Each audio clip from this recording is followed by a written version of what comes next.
Hello students, this is Rupesh speaking and you are watching Physics E-Mind. Today's topic Class 11 Bridge Course Fundamental of Integration Online Tutorial 11. By now we have already understood the basics of integration, classification of it and how it can be implemented as area under a curve. In this session, we are going to discuss some basic formula of integration which we will generally use in class 11 and 12 physics problems, and next we will be discussing about some very important example problems using methods of integration. So stay tuned till the end. Let's begin. Let us start with some important rules of integration, okay? So here we will divide our discussion in tabular columns, rules, function and integral. First, multiplication by constant, we are having integration c fx dx. C being constant, we will put it outside the integral and we will be having c integration fx dx. Number 2, power rule, n not equals to minus 1. Integration x to the power n dx will be x to the power n plus 1 by n plus 1 plus c. We need to remember over here is that we cannot take n to be equals to minus 1. Otherwise, if we take n equals to minus 1, it will be resulting in undefined condition. Okay. Sum rule, number 3, sum rule, integration f plus g dx, we will be splitting it up and we will be having integration f dx plus integration g dx. Number 4, difference rule, integration f minus g dx will be integration f dx minus integration g dx. The most important rule that we need to remember along with other rules will be integration x to the power n dx equals to x to the power n plus 1 by n plus 1 plus c, where c equals to constant of integration. We cannot take n to be equals to minus 1. Otherwise, the integral over here will be resulting in undefined condition. Okay.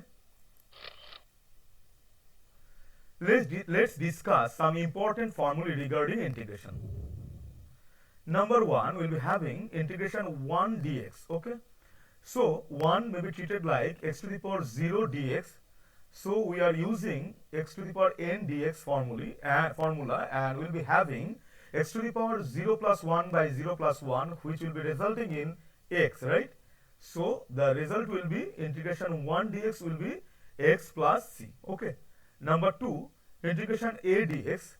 Here a being constant, it will be put outside the integration and the rest of the part will be more like the previous formula integration dx. Okay.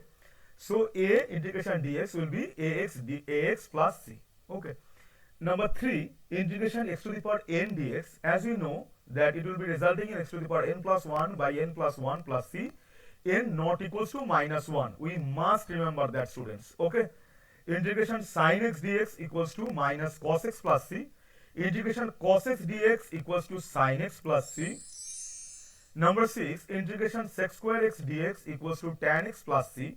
Integration cosec square x dx equals to minus cot x plus c. Here CSC stands for cosec. Okay. Integration sec x tan x dx equals to sec x plus c. Integration cosec x cot x dx equals to minus cosec x plus c. Integration 1 by x dx equals to ln mod x plus c. Ln being the natural log, that is base e. Okay. Number 11, integration e to the power x dx equals to e to the power x plus c. Number 12, integration e to the power x dx equals to e to the power x by ln a plus c, a greater than 0 and a not equals to 1. Okay. Otherwise, if we take a equals to 1, then ln a will be 0 and something divided by 0 results in some undefined condition. Okay. Number 13, 1 by root over 1 minus x square dx results in sine to the power minus 1, that is sine inverse x. We should say it like that, sine inverse x plus c. Okay. Integration 1 by 1 plus x square dx equals to tan inverse x plus c. integration 1 by mod x root over x square minus 1 dx equals to sec inverse x plus c. We should take it like inverse operator, because otherwise if we take it like sine to the power minus 1, it will be sine x to the power whole minus 1. Okay, so we should take it as sine inverse operator, not sine x to the power minus 1. Okay,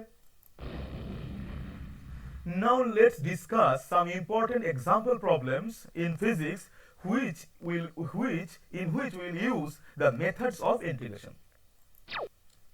First problem, the acceleration of a motor vehicle is given by minus c vq, c being constant after engine is stopped. If at the instance of stopping the engine u is the velocity of the vehicle, show that at time t after the engine being stopped, the velocity can be given by the following relation: v equals to u into 1 plus 2c u square t whole to the power minus 0.5.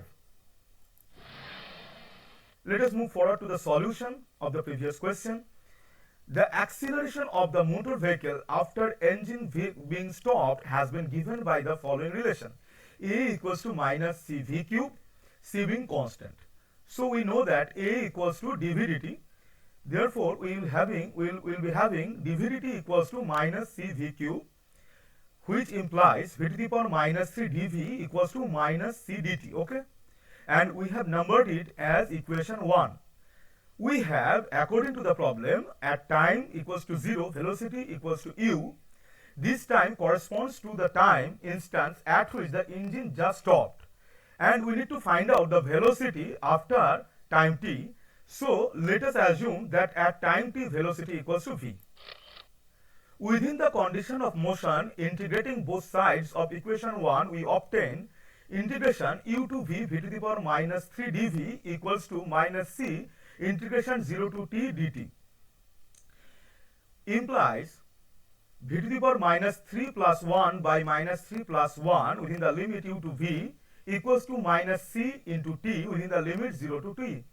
Okay, so here we are using the formula, the famous formula, x to the power n dx, integration x to the power n dx will be equal to x to the power n plus 1 by n plus 1. Okay, students, remember that? I have already discussed that. V to the power minus, so we are having v to the power minus 2 by minus 2 u to v equals to minus c t 0 to t. Now we will be putting v, the upper limit first, and then minus the lower limit, which will be satisfying the function v to the power minus 2. Minus 2 being the constant, we will be putting it outside the bracket. So we are now having minus half into 1 by v square minus 1 by u square equals to minus c, again upper limit first minus the lower limit t minus 0.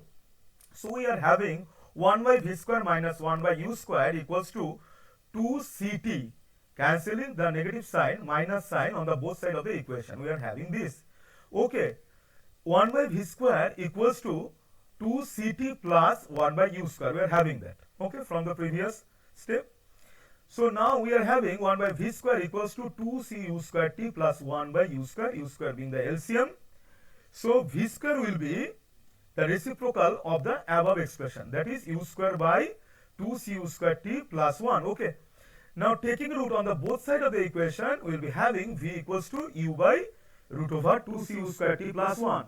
So v equals to u into 1 plus 2c u square t to the power minus 0.5. Hence proved. Okay, students, let us move forward to the next question, next problem.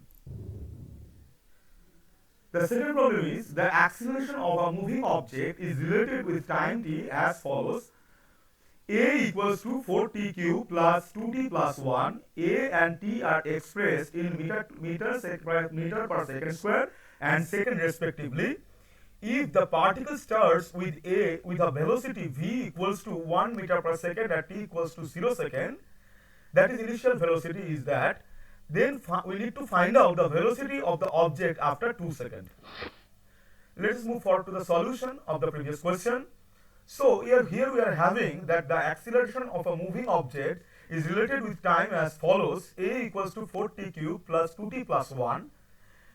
So we are having dvdt equals to 4t cube plus 2t plus 1, dv equals to 4t cube plus 2t plus 1 dt.